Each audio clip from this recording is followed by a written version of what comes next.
이 그람시 일기를 쓴 정광재입니다.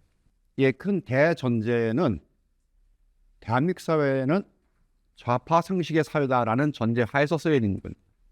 지금 이게 대한민국 사회가 좌파 우파가 공존하는 사회냐? 저는 그렇게 보지 않습니다. 사실은 우리가 좌파 정권의 시대라고 보는데, 저는 정권 이 시대를 명명하는 것조차도 좌파 정권의 시대라고 명명하지 않고 좌파 상식의 시대라고 명명을 해요. 좌파 상식에 대해서 우리 모두가 동의를 하고 있다는 거죠. 전혀 의심하지 않고. 그런 좌파 상식의 사회에 우파 정권이 들어서 봤자 5년을 못 넘기는 걸 우리가 2번 봤어요. 바위 위에 소나무 올려놓고 뿌리 내리기를 바라는 것과 거의 똑같다는 거죠. 이 사회가 우파 사회로 바뀌지 않는 한 좌파 정권이 뿌리 내리기는 어렵다. 아니, 우파 정권이 뿌리 내리기는 어렵다. 저는 그런 마음을 가지고 이제 이 책을 쓰게 된 거예요. 제목의 부제를 제가 뭐라고 잡았냐면은 실패한 막스, 성공한 그람시라고 잡았는데, 사실 막스는 뭐 잘 아시다시피 엥겔스 도움으로 그래도 천수를 누리고 죽었거든요. 그래서 천수를 누리고 죽었는데 저는 이제 실패했다고 보고, 그람시는 옥사를 했어요. 46살에 옥사를 했죠. 근데 좀 그람시를 성공했다고 평가를 하는 것이죠. 당대에는 막스가 성공하고 그람시가 실패한 것처럼 보였지만, 이제 이 시대에 와보니까 결국은 승리한 것은 막스가 아니라 그람시라는 거죠. 그 승리의 우리의 피해를, 그쪽 승리의 피해를 우리가 보고 있는데, 과연 우리가 이걸 피해라고 보고 있느냐? 이걸 피해로 보고 있느냐? 우리조차도 이런 좌파 상식을 당연한 거로 받아들이고 있지 않느냐. 여기에 대해서 문제 제기를 하고, 또 의문을 좀 가져보자. 내가 상식적으로 옳다고 항상 느끼는 거에 대해서 과연 옳은가라고 질문을 해보자. 1989년 11월 9일 날 독일의 베를린 장벽이 무너졌습니다. 이 냉전의 상징이던 이 장벽이 붕괴하는 장면, 전 세계에 우리가 중계됐죠. 그래서 1991년 12월 26일 날 소련이 공식적으로 해체됐습니다. 1917년 러시아 혁명 이후 74년 동안 존재했던 세계 최대의 공산주의 국가가 역사 속으로 사라지는 순간이었습니다. 많은 사람들은 이 사건을 공산주의의 최종의 패배, 더 이상은 공산주의가 없다라는 최종의 패배로 받아들였습니다.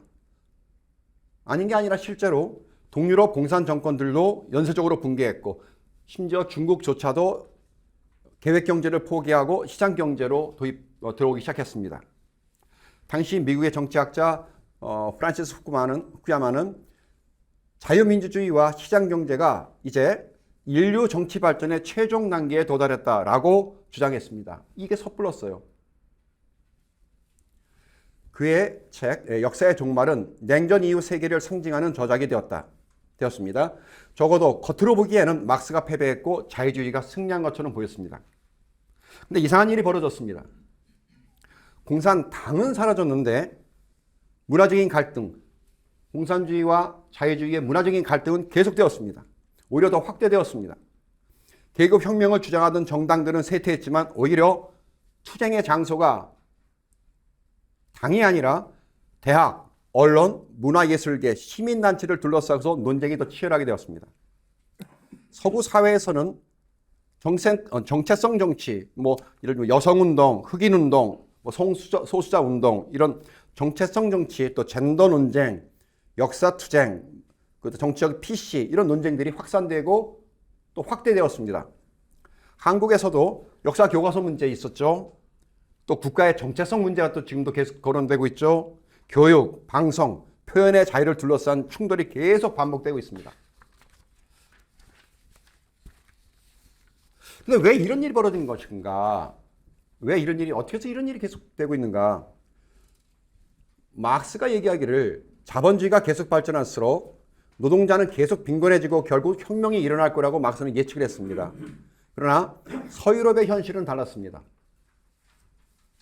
마크스의 예측이 먹힌 것은 러시아와 동유럽인데, 서유럽은 마크스의 예언이 먹히지 않았다는 것이죠. 독일과 영국의 노동자들, 그들은 혁명보다 선거를 선택했고 국제노동자연대보다는 그들의 자국, 국가를 선택했습니다. 자, 1914년 제1차 세계대전이 발발했습니다. 그럴 때 유럽의 사회주의, 특히 서부 유럽의 사회주의 정당들은 상당수는 자국 정부에 전쟁 예산에 찬성표를 던졌습니다. 즉 계급보다 국가를 더 우선시했고 혁명보다 애국심을 높은 가치를 두고 우선순위로 삼았던 것입니다. 자, 이런 실패를 가장 진지하게 고민한 인물이 이탈리아 공산주의자 안토니오 그람시였습니다. 그는 무솔리니 정권에 의해 투옥된 뒤 감옥에서 옥중수를 하는 원고를 집필했습니다. 그가 던진 질문은 분명했습니다. 왜 러시아에서는 혁명이 성공했는데 서유럽에서는 실패했는가? 왜 국가 권력을 장악하지 못했는가가 아니라 왜 사람들의 생각과 생활 방식이 혁명을 거부하는가? 쉽게 말하면 하부 구조가 아니라 상부 구조를 바꾸지 못했다는, 여기에서 그람시의 그 사고의 차관이 발상이 시작된 거죠. 그람시는 여기에서 헤게모니라는 개념을 발전시켰습니다. 사람들은 경찰과 군대가 무서워서 복종하는 게 아니라 자신과 이 사회가 당연하다고 믿는 그 생각에 따라 행동을 한다는 것입니다. 학교, 신문, 문학, 종교, 대학, 방송은 단순한 문화기관이 아니라 이게 중요하죠. 사회의 상식을 만들어내는 공간이라는 것이죠. 자, 그람시에게 있어서 권력이라고 하는 것은 총칼만이 아니라 사람들의 머릿속에 존재하는 상식 또는 동의, 우리끼리의 옳다고 생각하는 동의의 체계이기도 했습니다. 그래서 저는 그람시와 막스를 오늘 이렇게 단순하게 비교하려는 것이 아니라 막스가 실패한 이유를 한번 찾아보려고 합니다. 막스가 실패한 이유를 먼저 찾아보고 그 실패 속에서 그람시는 또 역으로 무엇을 발견해서 그람시가 이제까지 살아남았느냐, 이 부분을 이야기해보고자 합니다. 또 오늘날에 문화전쟁이라는 말 많이 쓰고 있는데 또 여론정치, 자기검열, 집단 압력, 교육, 미디어 등을 둘러싼 갈등이 어떤 역사적인 뿌리를 가지고 있는지 좀 알아보고자 합니다. 자, 소련이 무너졌습니다. 그러나 그람시가 던진 질문은 아직도 사라지고 있지 않습니다.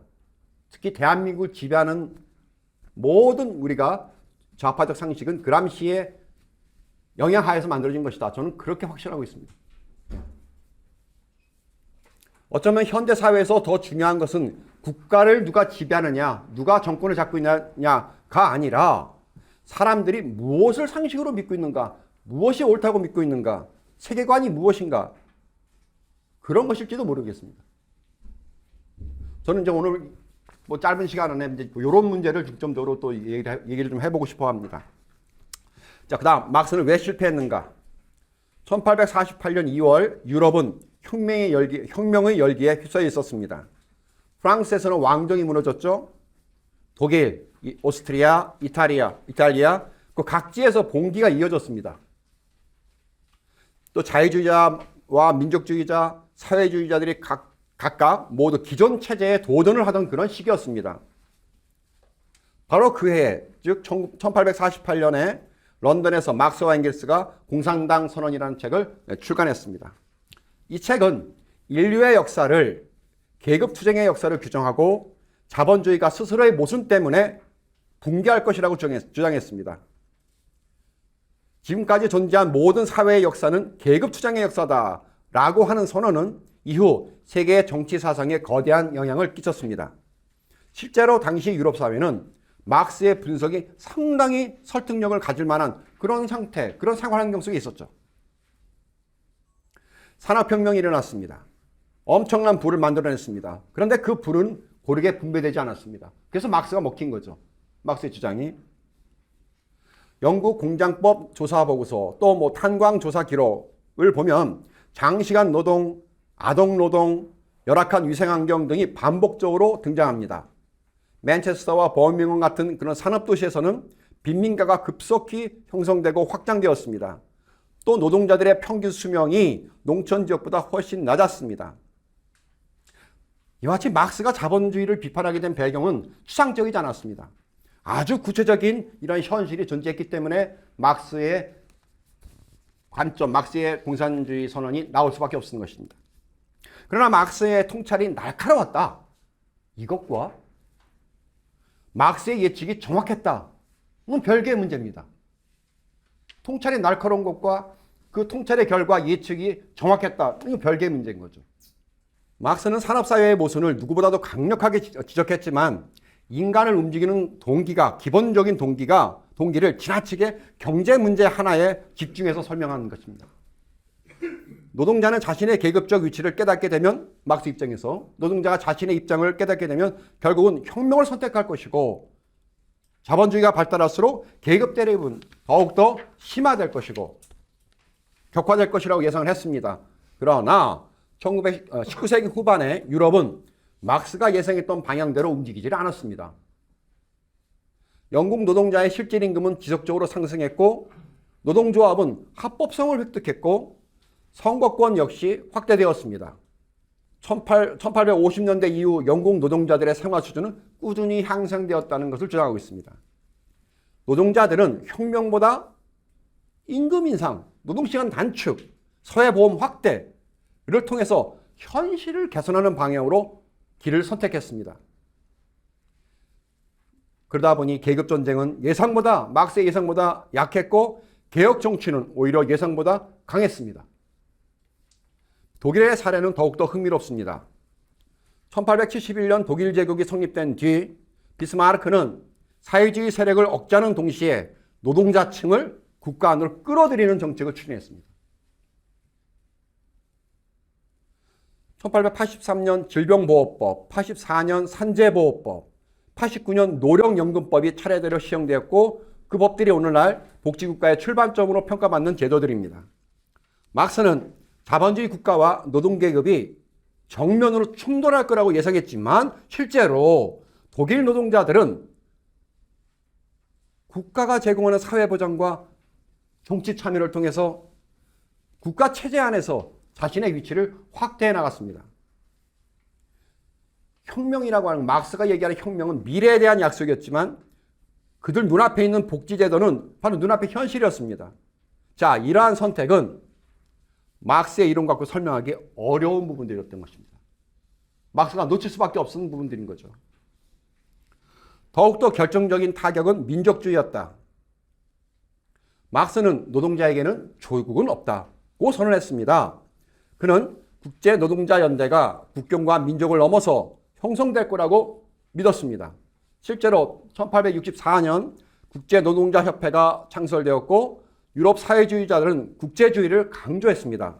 그러나 1914년 1차 세계대전이 발발했을 때 현실은 전혀 다른 모습으로 나타나기 시작했습니다. 독일 사회민주당 혁명이 일으킬 것 같았죠. 전쟁 예산 승인안에 찬성을 했습니다. 프랑스 사회주의자들은 프랑스 군을 지지했습니다. 혁명의 열기는 애국심을 넘지 못했어요. 독일 노동자들은 독일을 위해서 싸웠고 프랑스 노동자는 프랑스를 위해서 싸웠습니다. 계급은 국경을 넘지 못했지만 애국심은 국경 안에서 강력하게 작동했습니다. 막스가 역사의 주인공으로 보았던 계급보다 훨씬 더 오래되고 강력한 정체성이 존재했던 것입니다. 그게 민족주의입니다. 자, 그럼 그람시는 도대체 무엇을 새롭게 보았는가? 1926년 11월 8일 이탈리아 파시스트 정권은 무솔리니죠. 공산당 지도자 안토니오 그람시를 체포했다. 재판 과정에서 검사는 이 사람의 두뇌가 20년 동안 작동하지 못하게 해야 한다라고 말했다고 전해진다. 자, 이제 무솔리니 정권은 그람시를 위험한 혁명가로 본 것입니다. 당시 이탈리아에는 국가주의 파시즘이 급속도로 세력을 확장하던 시기고 정권은 그 반대 세력을 조직적으로 탄압하고 있었습니다. 그러나 역설적으로 그람시가 세계 정치 사상에 남긴 큰 유산은 거리의 선동이나 혁명활동이 아니라 오히려 감옥에서부터 시작된 것입니다. 그람시는 1929년부터 건강이 악화되는 상황 속에서도 방대한 분량의 노트를 작성했습니다. 훗날 우리가 옥중수고로 묶어서 출간된 이 기록은 단순한 수감 생활의 메모가 아니라 20세기 정치 사상을 바꾸는 출발점이었던 것입니다. 흥미로운 것은 그람시가 승리의 원인이 아니라 실패의 원인을 연구했다는 사실입니다. 그 당시 많은 공산주의자들은 러시아 혁명에 성공한 원인을 자꾸 분석하려고 했는데 그람시는 오히려 서구 유럽에서 실패한 원인을 찾기 시작한 거죠. 자, 그람시의 이런 질문들은 결코 추상적인 문제가 아니다. 그러니까 혁명이 아니라 문화를 바꿔야 된다, 뭐 사람이 사고를 바꿔야 된다 하니까 자꾸 추상적으로 들리시는데 절대 그렇지 않다는 것입니다. 1917년 러시아 혁명 직후 유럽의 공산주의자들은 독일과 이탈리아, 헝가리에서도 비슷한 혁명이 일어날 거라고 기대를 하고 있었습니다. 독일은 당시 유럽 최대의 산업국가 가운데 하나였고 강력한 노동운동을 보유하고 있었습니다. 1918년 독일 제국은 패전과 함께 붕괴했고 빌헬름 2세는 퇴위했습니다. 거리에는 노동자 평회가 등장했고 혁명의 분위기가 막 뜨겁게 끌어올랐습니다. 그 다음에 1919년 1월에 로자 룩셈부르크 등이 이끄는 스파르타쿠스단이 무장봉기를 시도했습니다. 또 같은 시기에 헝가리에서는 소비에트 공화국이 수립되었고 이탈리아 북부에서는 노동자들이 공장을 점거하는 일까지 생겼었습니다. 여기까지만 딱 보면 러시아 혁명이 서부 유럽으로 막 번져나가고 있는 것처럼 보였죠. 그러나 결과는 예상과 달랐습니다. 독일 혁명은 바로 진압되었고 바이마르 공화국이 출범했습니다.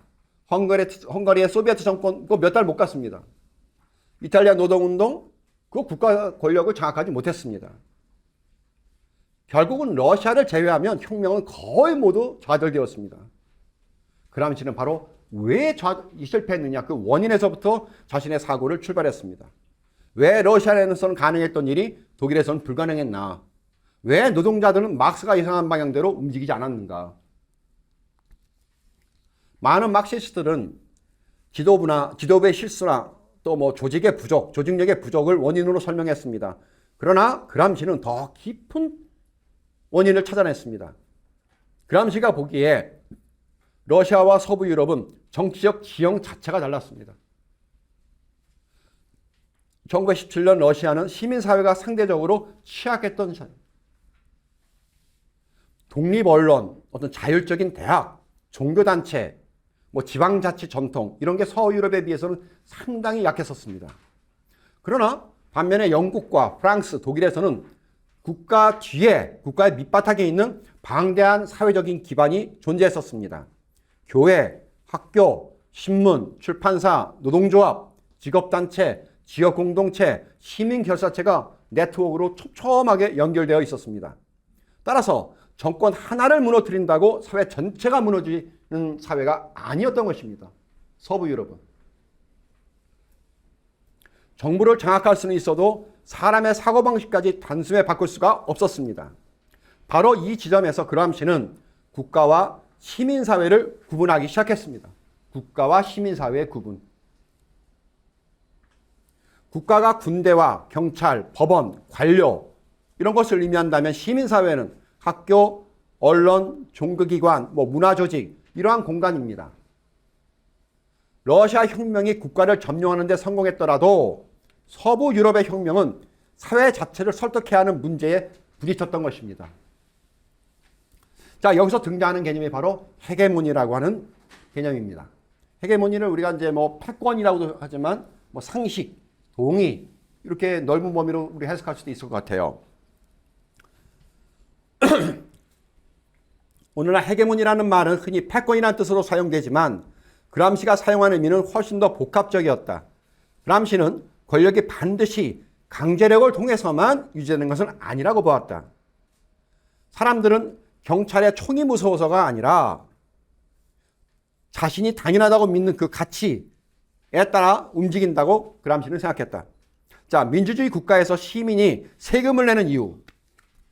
이게 처벌이 두려워서가 아닙니다. 세금을 내는 게 정상적이라고 생각하기 때문에 세금을 냅니다. 신호등을 지키는 것도 마찬가지죠. 대부분의 사람들은 경찰이 보이지 않아도 규칙을 잘 지키고 살아갑니다. 이렇게 사회적으로 상식적으로 받아들여진 이런 기준, 이 기준이 행동을 이끈다는 것이죠. 그람시는 이러한 상태를 동의에 기반한, 즉 상식이 점령된 지배라고 설명했습니다. 이것은 경제적인 위치가 의식을 결정한다. 막스죠. 그죠? 경제적인 위치가 의식을 결정한다. 라는 막스의 설명보다 훨씬 더 높은 시야를 제공했습니다. 사람들은 단순히 소득 수준에 따라 행동하지 않습니다. 학교, 학교 교육, 종교, 뭐 신문 기사, 가족의 또 영향, 문화 콘텐츠 이런 걸 통해서 세상을 바라보는 틀을 형성하고 그 틀에 따라 사람들이 행동하고 생각하기 마련이죠. 그람시가 분석한 건 바로 이런 사고의 틀이라는 것이죠. 우리는 지금 여의도 정권, 청와대나 여의도만 바뀌면 다 이 대한민국이 훨훨 날아갈 것 같지만 천만의 말씀입니다. 천만의 말씀입니다. 걔네들이 20년, 30년 이해찬이가 뭐 그런 집권 얘기했을 때 뭐 믿고 얘기했습니까? 걔들은 정권 잃어도 뭐 걱정 없어요. 왜? 내가 이 사회를 잡고 있다. 우리가 사회를 잡고 있기 때문에 정권 하나 있는 거는 뭐 다시 찾아올 수 있다는 확신을 갖고 있기 때문에 그런 바탕하에 이해찬의 그런 망언이 나온 것입니다. 우리도 그렇게 해야 됩니다. 자, 이 하루아침에 되겠습니까? YS 때 김정남인가 사회문화교육수석이 전교조 키워준 때가 언제입니까? 그게 한 우선 30년 되죠. 전교조 문제부터 시작해가지고 위안부 문제까지 포함해서 각종 좌파단체가 이 사회에 언론의 도움을 받아서 또 출판을 통해서 교과서를 통해서 어릴 적부터 머리를 키워온 게 이 4050 세대란 말이죠. 4050 세대가 머리에 그렇게 들어간 거죠. 우리도 지금부터 30년 바라보고 저 30년이면 살아있지 못할 것 같은데 시장은 그래도 하고 죽어야겠습니다. 자유주의 세계관 운동, 자유주의 상식 운동을 하자는 취지로 제가 이 책을 쓰게 된 것입니다. 시작해야 되겠습니다. 정권 바꾸는 것이 아니라 사회 바꿔야 되겠습니다. 사람들 상식 바꿔야겠습니다. 느릴 겁니다. 새역사 국민운동 자체가 가장 선두에 서서 이런 사람들의 역사관이 그 사람의 정체성의 기본이기 때문에 역사관 바로잡는 일, 바로 이것이죠. 시작해야 됩니다. 몇 년 걸릴지 모릅니다, 이거. 그 사이에 좌파 정권, 우파 정권 번갈아 들었을 겁니다. 그래서 뭐 어떻다는 겁니까? 들었으면 어때요? 좌파 정권도 됐다가 우파 정권도 됐다. 하지만 우리는 이 길을 가는 겁니다. 새역사 운동의 길을 가는 것이고 자유주의 세계관 운동의 길을 가는 것이고 정권에 연연하지 마시기 바랍니다. 좌파 정권이니까 죽을 것 같다는 그런 소리 하지 마시기 바랍니다. 우파 정권이니까 살 것 같다고요? 뭐 얼마나 살아요? 5년도 못 채우는 정권들인데. 그죠? 정권에 연연하지 마세요. 성각자분께서는 이러한 해안이 있으셔야 됩니다. 자, 그럼 그람시는 어떻게 현대사회를 바꿨는가? 안토니오 그람시는 1937년 46살로 세상을 떠납니다. 그는 자신이 감옥에서 남긴 노트가 훗날 이렇게 전 세계 대학, 전 세계 언론, 문화계를 움직이는 이런 사상적 자원이 될 거라고 상상도 못했을 겁니다. 많은 지지를 받고 투표했지만 혁명은 발생하지 않았습니다. 노동자들은 소비에트 모델을 선택하지 않았고 민주주의 체제를 유지한 채 그 안에서 복지 확대라는 모델을 복지 확대와 같은 경제 성장을 추구했습니다. 그람시가 던졌던 질문은 바로 이때부터 다시 이제 되살아나기 시작하고 사람들의 뇌리에 떠오르기 시작한 거죠. 그람시 한 말이 이때부터 기억나기 시작한 거죠. 왜 노동계급은 혁명을 원하지 않는가? 막스의 견과는 달리. 왜 자본주의는 이제껏 무너지지 않았는가? 왜 사람들은 체제를 전복하기보다는 체제 안에서 살아가는 길을 택하는가? 라는 생각을 하게 된 거죠. 그리고 우리가 흔히 그람시를 문화진전 얘기했다고 해서 문화 막시스트라고 하는데 저는 비판적 막시스트라고 생각해요. 예, 막스를 하지만 막시스트죠. 그죠? 옛날에 DJ 비지, 비판적 지지처럼, 예, 그람시가 바로 딱 그런 역할을 했거든요. 1950년대와 60년대 서유럽의 경제성장 역시 기존의 마크스주의의 예측을 흔들었다. 프랑스에서는 이른바 영광의 30년이라고 불리는 고도 성장을 했죠. 서독에서는 경제기적이라는 표현이 등장할 정도로 산업 생산이 폭발적으로 증가했습니다. 미국이 제공한 마셜 플랜 자금이 전후복구를 가속화했고 자동차, 가전제품 등등등 굉장히 큰 발전을 이뤘죠. OECD 통계를 보면은 제가 봤는데 50년부터 73년까지 서유럽 주요 국가들은 역사상 가장 높은 수준의 성장률을 기록했습니다. 노동자들은 굶주림보다 소비를 즐기기 시작했고 혁명보다 생활 수준 향상에 관심을 보였습니다. 막스가 예상했던 프롤레타리아 혁명은 나타나지 않았지만 그람시가 주목했던 문화, 시민사회는 오히려 더욱더 중요해지고 있었습니다.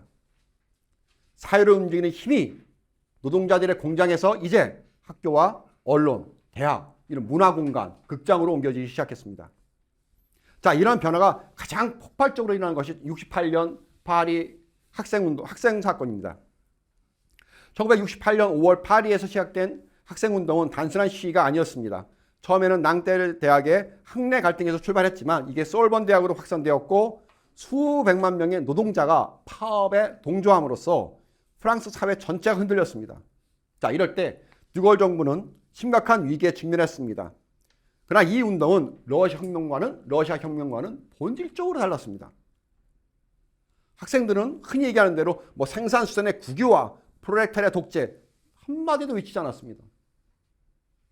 그들이 문제 삼은 것은 대학의 권위주의, 가족제도, 성문화, 교육방식, 사회규범 이런 것이었습니다. 우리 흔히 이제 68년 학생운동 얘기할 때 금지를 금지하라는 말을 많이 하잖아요.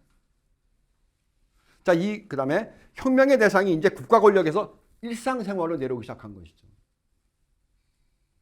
이것은 단순한 시위가 아니라 정치 무대 자체가 이제 그러니까 시프트를 바꾸기 시작한 거죠. 시프트가 바뀌었다고 하죠. 자, 그럼 한국 사회에서 그람시는 이제 어떻게 작동했는가?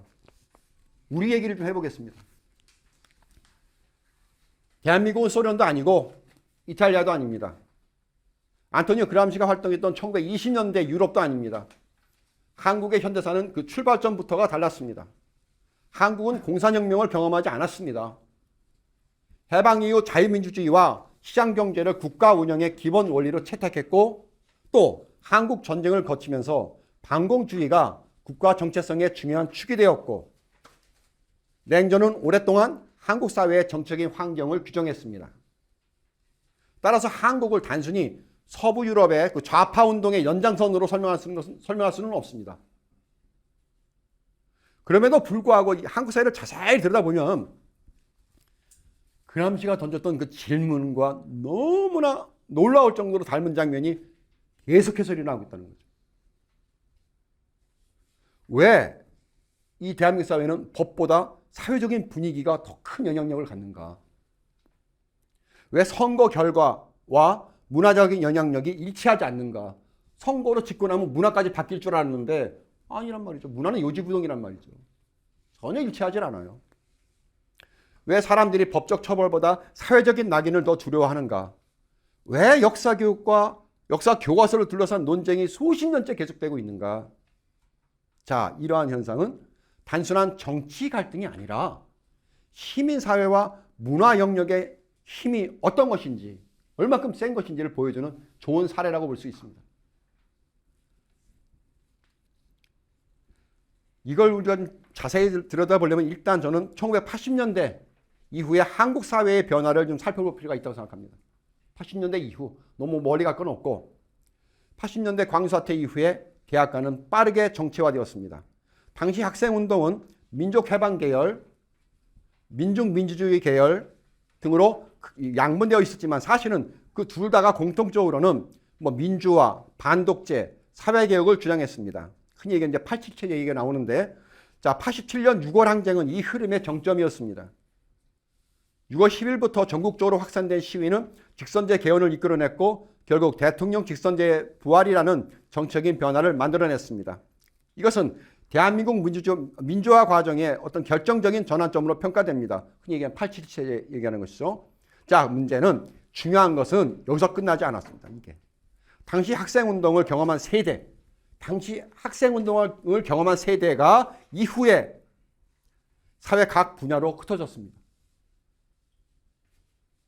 그들이 일부는 정치인이 되었고 586이라고 하는, 일부는 언론인이 되었고, 그들이 또 교수, 교사, 시민날제 활동가, 문화예술인, 출판인, 방송인 등으로 진출하고 성장했습니다.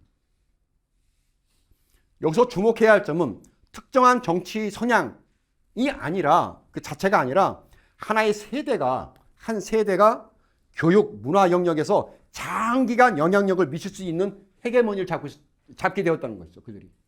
단순한 정치 사상의 문제가 아니라는 거죠. 그 사상의 세례를 받은 사람들이 이 사회 상식을 만들어낼 수 있는 키 포지션을 잡고 있다는 거죠. 이게 무서운 겁니다. 이게. 정치 권력은 선거를 통해서 교체될 수 있지만 학교, 언론, 시민사회는 잠깐 일어섰다가 없어지는 정권이 아니라는 거죠. 훨씬 장기간 동안 영향력을 축적하고 저장하고 보유하고 발휘한다는 것이죠. 이거 무섭지 않습니까? 저는 아직 손자는 없지만 이 어린애들이 학교에서 좌파 교육을 받는 건 단히 10초도 생각을 못 하겠어요. 너무나 끔찍해서. 실제로 90년대 이후 한국 시민사회는 급격히 성장했습니다. 참여연대, 이게 94년 창립됐단 말이죠. 정책 감시, 권력 비판 활동을 통해서 존재감을 확대했고, 경실련, 이 사람들도 뭐 경제, 사회 문제에 지속적으로 목소리를 냈습니다. 환경운동연합, 여성단체 연합, 또 각종 인권단체, 또 이런 사람들이 시민 네트워크, 이 같은 시기의 영향력을 동시에 쭉 같이 올라오는 거죠. 같이. 윤미향도 마찬가지. 자, 이러한 변화는 한국 민주주의 발전 과정에서도 상당히 중요한 의미를 갖습니다. 그러나 그람시의 관점에서 보면 또 다른 측면으로 우리가 볼 만한 것이 생긴다는 거죠. 시민사회는 단순한 어떤 생활인들의 모임이 아니라 사회적인 가치를 창출하고 해석하고 전파하는 장소가 되었습니다. 이거 굉장히 중요합니다. 해석이라는 말. 같은 가치에 대해서도 해석이 달라지면 전혀 다른 가치가 되는 겁니다. 그러나 문제는 이 가치를 포장하는 단어가 문제예요. 아무 거부감 없게 받아들이게 만드는 거죠. 통제와 규제, 느낌이 다르죠. 그죠? 제 책에서도 번역 얘기를 썼는데 이 단어 선정이 어마어마하게 중요합니다. 같은 개념도 번역할 때 규제라고 쓸 거냐, 통제라고 쓸 거냐에 따라서 컨트롤 자체를 어떤 문제가 중요한가, 어떤 정책이 정의로운가, 어떤 역사 해석이 정당한가를 둘러싼 논쟁이 바로 이 시민사회라는 공간에서 이루어진 겁니다.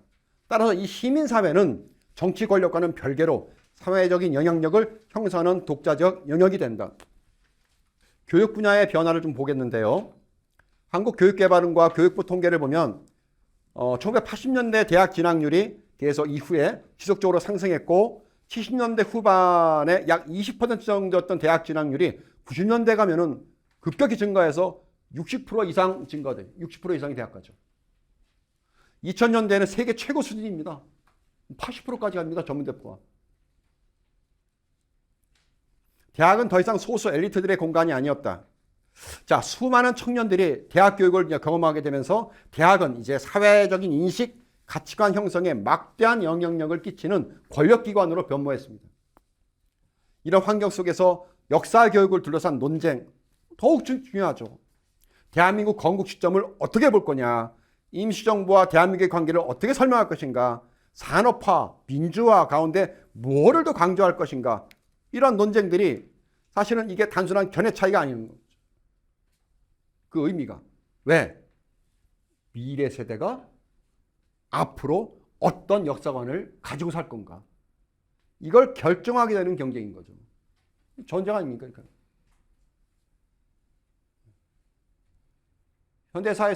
현대사회의 혁명은 뒤에서 말씀드리겠지만 총에서 나오지 않아요. 언어와 문화 속에서 나오는 거죠. 그람시가 교육을 중요한 시민사회 공간으로 본 이유가 바로 이것이다. 학교는 지식을 전달하는 곳일 뿐만 아니라 사회 상식을 서로 만들어가는 공간이죠. 그러니까 이거예요. 가리키죠. 이 가리키는 애들이 나가서 책을 쓰죠. 책을 쓰고 출판되죠. 출판된 게 교과서로 다시 사용되는 거죠. 이런 악순환이 계속되고 있는 것이죠.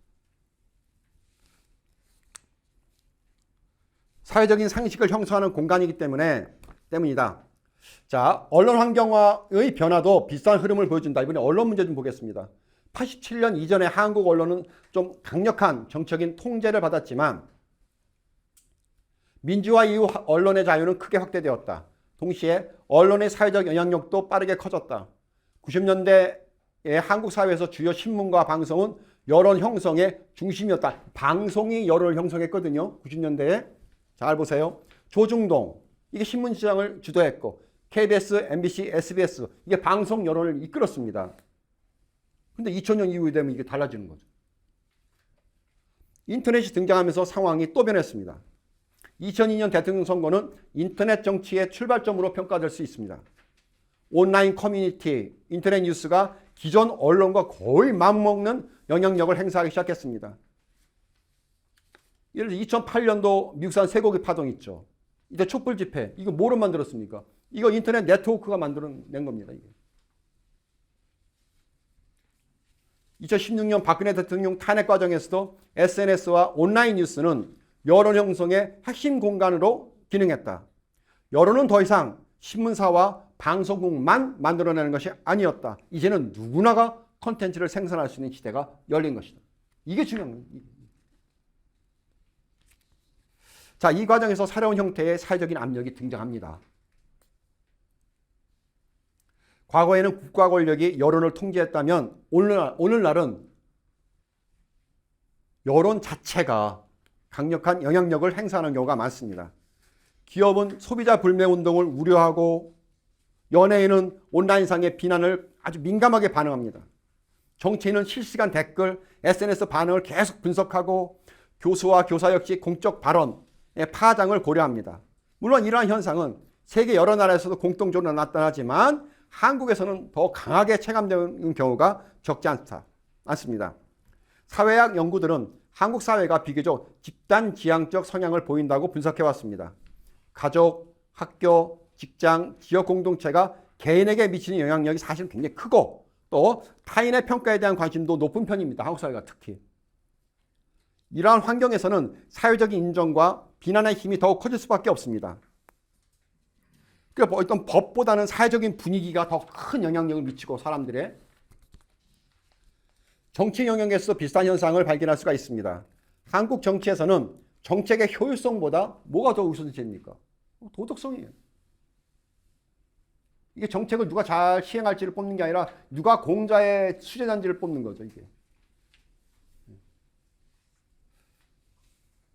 어떤 정책이 경제적 성과를 가져올 것인가 보다 누가 더 도덕적인 정당성을 갖고 있는가가 중요한 쟁점으로 부각되기도 합니다. 선거 과정에서도 어떤 정책 경쟁보다는 이미지, 또 상징 이런 경쟁이 항상 앞서고 또 계속 반복되어 오잖아요. 자, 이러한 현상은 감정적인 동원, 도덕적인 정당성이 현대 정치에서 얼마큼 중요한지를 보여주는 사례라고 볼 수 있습니다. 그람시는 사람들이 강제력 때문에 움직이지 않는다고 보았습니다. 사람들은 자신이 옳다고 믿는 가치와 사회가 인정하는 기준에 따라서 행동합니다. 한국 사회에서 비슷한 모습이 나타납니다. 직장에서 어떤 의견을 말해야 하는지 쭈삣쭈삣 고민하고 온라인상에서는 어떤 말을 써야 환영받는지도 아주 빠삭하게 알게 되고 어떤 말을 쓰게 되면 댓글에 악플이 달리는지도 다 알게 되고 또 대학에서는 어떤 견해가 사회적으로 인정받는지에 대해서 그런 걸 훈련받아요. 자신의 의견을 얘기하는 것이 아니라. 자, 이런 과정 속에서 특정 가치관은 상식이 되고 또 다른 가치관은 밀려나게 돼 있단 말이죠. 중간이 없어요, 여기에는. 문화 예술 영역 역시 빼놓을 수가 없습니다. 자, 영화, 드라마, 방송 프로그램, 출판물은 이거 오락상품이 아닙니다, 이게. 사회가 스스로를 이해하는 방식을 형성하는 중요한 수단입니다, 이게.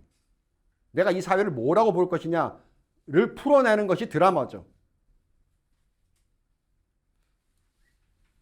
그걸 풀어내지 못하면 드라마 망합니다. 그죠? 1999년 쉬리의 성공 이후에 한국 영화 산업은 빠르게 성장했습니다. 이후 드라마와 영화는 국내를 넘어서 이제 K문화에서 이제 세계 시장으로 진출하죠. 문화 콘텐츠는 독립운동, 산업화, 민주화, 남북관계, 국가 정체성, 사회 문제를 끊임없이 재해석해서 영화로 만들고 우리의 뇌리를 반복적으로, 하지만 느리지만 반복적으로 축적시켜 나가고 있다는 거죠. 물론 한국 사회를 특정 세력이 완전히 지배했다고 볼 수는 없습니다. 현실은 훨씬 더 복잡합니다. 보수 진영 역시 강한 언론기관과 정치적 영향력을 그래도 여전히 갖고 있습니다. 유튜브 온라인 플랫폼 보면 의 성장으로 정보 환경은 옛날보다 훨씬 다양해졌습니다. 어떤 한 사람이 누구라도 사회 전체의 해석 권한을 독점할 수 없는 시대가 된 것입니다. 오히려 오늘날 한국 사회는 여러 가지 가치 체계가 동시에 경쟁하는 공간에 가깝습니다. 진보와 보수, 민족주의와 자유주의, 공동체 중심 사고와 개인 중심 사고가 끊임없이 충돌하고 있습니다. 그러나 이러한 경쟁 자체가 그람시의 통찰을 다시 한번 우리가 생각하게끔 만드는데 현대 사회의 영향력은 국회 의석수만으로 결정되지 않는다는 것이죠. 현대 사회의 영향력은 국회 의석수만으로 결정되지 않습니다. 교육과 역사에서 언론, 방송, 영화, 인터넷 플랫폼, 시민단체, 문화예술 이렇게 많아요. 이게 그냥 문화로 지나갈 문제가 아니에요. 이것만 제가 다시 한번 말씀드려 볼게요. 교육, 역사에서 언론, 방송, 영화, 인터넷 플랫폼, 시민단체, 문화예술 여기서 전쟁이 일어나는 거죠. 여기서 자유주의 우파는 다 패하고 있는 거죠. 선거에서 승리했다고 해서 사회 전체의 상식을 장악하는 것은 아니다. 반대로 선거에서 패배했다고 해서 문화적인 영향력이 사라지는 것도 아니다. 이게 중요한 말입니다. 이게. 우리는 선거에만 매달려 왔어요. 선거만 바꾸면 나라 바뀔 줄 알고. 선거에서 이기고 정책 하나 쓰면 나라가 그냥 정책대로 갈 줄. 그렇게 했습니까? 그 정책에 대한 반항만 생겼지. 사회가 안 받아주는데. 자, 그렇다면 우린 이 자유주의가 왜 이런 어려움을 겪게 되었나?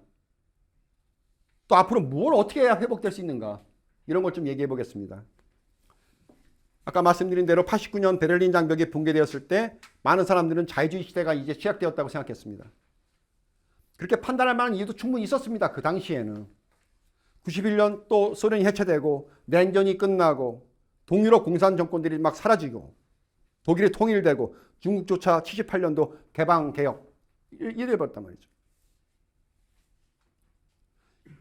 20세기의 대부분을 차지했던 사회주의 실험은 이제 사실상 실패한 것처럼 보였습니다. 실제로 1990년대 세계는 후쿠야마의 전망을 뒷받침하는 듯 보였습니다. 세계 무역기구가 출범했고 국제 교역 규모는 급속히 증가했습니다. 인터넷 혁명이 시작되었고 세계화가 가속되었습니다. 냉전 시기의 군사 대결은 이제 경제 경쟁으로 대체되는 것처럼 보였습니다. 그런데 30년이 지난 오늘의 현실은 그 당시의 기대와 상당히 차이를 보입니다. 자유주의는 제도적으로는 승리했지만 문화적으로는 예상보다 어려운 지경에 빠져 있습니다. 바로 이 지점에서 우리가 하나의 문제의식을 가져봐야 되는데 왜 자유주의는 정치적으로 승리하고도 문화적으로는 승리하지 못했는가? 문화적으로는 왜 우위에 서지 못했는가? 자유주의의 역사적 성공은 의심하기 어렵습니다. 그렇죠? 좀 더 넓은 의미에서 보면 자유주의가 성공하는 것은 맞죠. 1689년 영국의 권리장전, 또 1776년 미국의 독립선언문, 1789 프랑스 인권선언 모두 개인의 자유를 핵심 가치로 삼았던 것입니다. 표현의 자유, 종교의 자유, 재산권 보장, 법 앞에 평등 이런 것이 바로 자유주의 정치 철학의 중심이죠. 19세기 이후 자유주의는 시장경제와 이제 결합하면서 어떤 산업화의 중요한 기반 이론이 되었습니다. 세계은행과 경제사 연구에 따르면 지난 200년 동안 인류의 평균 소득은 역사상 유례없는 수준으로 증가했습니다. 1820년대 무렵 전 세계 인구 대부분은 빈곤 상태에 있었지만 21세기 들어 극단적 빈곤은 크게 감소했습니다. 평균 수명도 2배로 늘어났고 교육 수준 역시 급격히 향상되었습니다. 자유주의는 이제 단순한 이념이 아니라 근대 사회를 형성한 가장 강력한 정치 철학 가운데 하나였습니다. 자, 문제는 바로 이러한 성공이 역설적으로 자유주의 내부에서 안일함과 게으름을 만들어냈다는 것이죠. 20세기 후반 이후 자유주의 진영 상당수는 제도적인 장치가 이제 마련되면 자유 역시 자연스럽게 유지될 것이라고 보았습니다. 헌법이 이제 만들어지고 헌법이 존재하고 또 선거가 실시되면 법치주의가 작동할 거라고 보았습니다.